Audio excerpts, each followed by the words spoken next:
Bonjour à tous, shalom. Alors on va chanter notre cantique, je sais pas comment on peut dire, hein, Notre hymne. notre hymne, voilà. Alléluia, alléluia, alléluia, gloire à Yahweh. Alléluia, alléluia, alléluia, gloire à Yahweh. Gloire à Yahweh, alléluia, gloire à Yahweh, alléluia. Gloire à Yahweh, alléluia, gloire à Yahweh. Gloire à Yahweh, gloire à Yahushua pour toujours et que son règne glorieux vienne. Amen. Amen, Yeshua est Elohim. Elohim et Yahushua. Amen. Amen. Alors Audrey, qu'est-ce que tu as à nous dire aujourd'hui? Nous sommes le combien en fait là?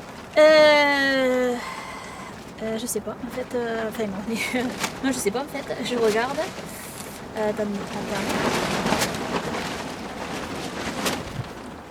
Lundi 7 octobre. Le 17 octobre. ok. Le 7, lundi 7 octobre. Ah, lundi 7 octobre. Voilà. Excusez-moi, hein, je suis complètement perdu moi. Et quelle heure est-il? 2h09 de l'après-midi, 14h09. Là où nous sommes. Ouais. Parce qu'ailleurs dans le monde, bien sûr, c'est pas la même heure. Voilà. Alors, est-ce que tu peux me lire le chapitre 1 de la Genèse sur la Bible Osterval, là, maintenant? Tu me le cherches? Alors,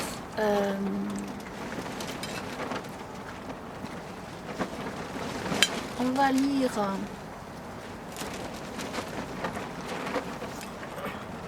Alors.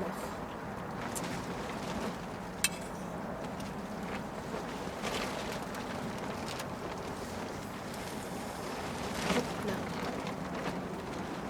Alors, pendant qu'Audrey cherche le passage, on regarde ma femme qui mange. Qu'est-ce que tu manges? Des carottes Des carottes. avec des graines et avec des noix de cajou, du pain, du fromage. Voilà. Je vais lire quand même plutôt le texte, la traduction Zadok Khan en fait, parce que j'ai le texte hébraïque à côté. Comme ça, je peux regarder le texte hébreu en même temps. Ah bon? Mais vous pouvez lire Osterwald 96, c'est aussi une bonne traduction. Mais moi, c'est aussi pour avoir le texte hébreu à côté. Hein. Alors, C'est vas-y. mieux. Ouais. Au commencement, Elohim créa le ciel et la terre. Or la terre n'était que solitude et chaos, c'est-à-dire tohu, bohu en hébreu. Des ténèbres couvraient la face de l'abîme et le souffle d'Elohim planait à la surface des eaux. Elohim dit que la lumière soit et la lumière fut. Elohim considéra que la lumière était bonne et il établit une distinction entre la lumière et les ténèbres. Elohim appela la lumière jour et les ténèbres, il les appela nuit. Il fut soir, il fut matin, un jour, c'est-à-dire Yom Erad. Elohim dit qu'un espace s'étende au milieu des eaux et forme une barrière entre les unes et les autres. Elohim fit l'espace, opéra une séparation entre les eaux qui sont au-dessous et les eaux qui sont au-dessus. Et cela demeura ainsi. Dieu nomma cet espace le ciel. Le soir se fit, le matin se fit, second jour. Dieu dit que les eaux répandues sous le ciel se réunissent sur un même point et que le sol apparaisse. Cela s'accomplit. Elohim nomma le sol la terre, et l'agglomération des eaux, il la nomma les mers. Et Elohim considéra que c'était bien. Elohim dit que la terre produise des végétaux, savoir des herbes renfermant une semence, des arbres fruitiers portant selon leur espèce un fruit qui perpétue sa semence sur la terre, et cela s'accomplit. La terre donna naissance aux végétaux, aux herbes qui développent leurs semences selon leur espèce, et aux arbres portant selon leur espèce un fruit qui renferme sa semence. Et Elohim considéra que c'était bien. Le soir se fit, le matin se fit, troisième jour. Elohim dit que des corps lumineux apparaissent dans l'espace des cieux pour distinguer entre le jour et la nuit. Ils serviront de signes pour les saisons, pour les jours, pour les années. Et ils serviront de luminaires dans l'espace céleste pour éclairer la terre, et cela s'accomplit. Elohim fit les deux grands luminaires, le plus grand luminaire pour la royauté du jour, le plus petit luminaire pour la royauté de la nuit, et aussi les étoiles. Et Elohim les plaça dans l'espace céleste pour rayonner sur la terre, pour régner le jour et la nuit, et pour séparer la lumière des ténèbres. Elohim considéra que c'était bien. Le soir se fit, le matin se fit, quatrième jour. Alors là, c'est important, hein, ce quatrième jour, c'est là que Elohim a créé tous les astres célestes, et notamment le soleil.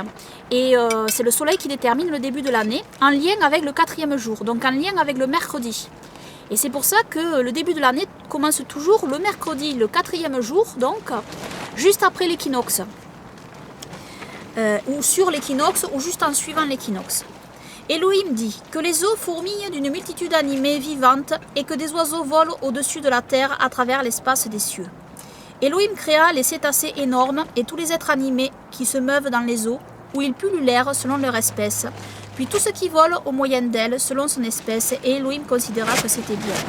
Elohim les bénit en disant « Croissez et multipliez, remplissez les eaux, habitants des mers, oiseaux, multipliez sur la terre. » Le soir se fit, le matin se fit, 5e jour. Elohim dit que la terre produise des êtres animés selon leur espèce, bétail, reptiles, bêtes sauvages de chaque sorte, et cela s'accomplit. Elohim forma les bêtes sauvages selon leur espèce, de même les animaux qui paissent, de même ceux qui rampent sur le sol, et Elohim considéra que c'était bien. Elohim dit, faisons l'homme à notre image, à notre ressemblance, et qu'il domine sur les poissons de la mer, sur les oiseaux du ciel, sur le bétail, enfin sur toute la terre et sur tous les êtres qui s'y meuvent. Amen. Donc Elohim il utilise ici un pluriel, il parle donc à ses anges, car les anges, il faut savoir qu'ils ont été créés au premier jour. Et donc, on le lit aussi dans le livre de Job, on le lit dans la Torah des Jubilés, que les anges sont créés au premier jour, et on le lit aussi dans le livre de Job, que les anges d'Elohim sont là lors de la création. Et donc Elohim parle à ses anges, car les anges regardent, contemplent ce que Elohim est en train de créer, et sont unis et radent avec Elohim en esprit. Elohim créa l'homme à son image, c'est à l'image d'Elohim qu'il le créa. Mâles et femelles furent créés à la fois. Elohim les bénit en leur disant « Croissez et multipliez. Remplissez la terre et soumettez-la. Commandez aux poissons de la mer, aux oiseaux du ciel, à tous les animaux qui se meuvent sur la terre. » Alors là, c'est intéressant, verset 27. Elohim créa l'homme à son image, c'est à l'image d'Elohim qu'il le créa. Mâles et femelles furent créés à la fois, ici. C'est-à-dire que la femme, elle est créée ici avec l'homme, mais elle n'est pas sortie de l'homme. Donc elle est dans l'homme. Voilà, c'est... Elohim ajouta, « Or je vous accorde tout herbage portant graines sur toute la face de la terre et tout arbre portant des fruits qui deviendront arbres par le développement du germe. Ils serviront à votre nourriture. Et aux animaux sauvages, à tous les oiseaux du ciel, à tout ce qui se meut sur la terre et possède un principe de vie, j'assigne toute verdure végétale pour nourriture, et il en fut ainsi. Elohim examina tout ce qu'il avait fait, c'était éminemment bien. Le soir se fit, puis le matin, ce fut le 6e jour. Amen. » Amen. Et il y a un verset auquel je pense, et tu vas me le chercher là sur Google. C'est « Tout a été créé par lui et pour lui ». J'ai plus la référence en tête, c'est quoi? Voilà, on va prendre... on va regarder Mireille qui mange encore. Ça va Mireille? Ça va très bien, merci. Voilà. C'est Colossiens, chapitre 1, verset 16. Voilà, on le répète, on va l'apprendre par cœur. Alors vous tous qui regardez la vidéo, apprenez ce verset par cœur. Alors, il questionne notre Seigneur Sauveur Yahushua, et l'apôtre Paul dit, il est l'image de l'Élohim invisible, le premier-né de toute la création. Car en lui ont été créées toutes les choses qui sont dans les cieux et sur la terre, les visibles et les invisibles, trône, dignité, domination, autorité. Tout a été créé par lui et pour lui. Il est avant toute chose, et toute chose subsiste en lui. Et ça ressemble à Elohim, ça. Hein. Alléluia, alléluia, alléluia, gloire à Yahweh. Alléluia, alléluia, alléluia, gloire à Yahweh. Gloire à Yahweh, alléluia, gloire à Yahweh, alléluia. Gloire à Yahweh, alléluia, gloire à Yahweh. Gloire à Yahweh, gloire à Yahushua pour toujours, et que son règne Amen. glorieux vienne. Amen. Allez, apprenez-le par cœur, notre chant. Hein. Oui. Et chantez-le sous la souka et puis pendant tout le reste de l'année aussi, vous pouvez le faire. Voilà, Nous, on le chante chaque fois qu'on prie pour manger. Voilà. Voilà. Vous pouvez faire pareil, hein. Rien de mal. Au revoir, à bientôt.